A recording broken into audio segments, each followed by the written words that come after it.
Scientists are no longer just studying the past. They are actively trying to rewrite it. They are working to bring creatures back from oblivion. Here are the top candidates for de-extinction. First on the list is the woolly mammoth. This giant vanished over 10,000 years ago.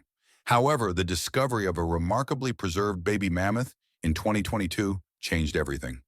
Scientists now believe that by splicing recovered mammoth DNA with that of its closest living relative, the Asian elephant, they could resurrect this Ice Age icon. Next is the terrifying saber-toothed cat.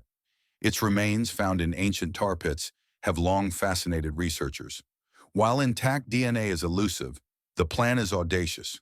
Combine fragmented genetic material with the DNA of a modern African lion.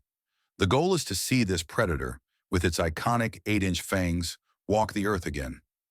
Finally, there's the famously flightless dodo bird. Its complete extinction makes the challenge immense, but the method is clear.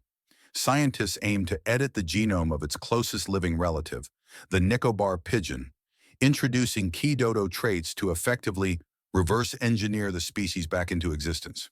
This isn't just about revival. It's about redemption for a bird wiped out by humans.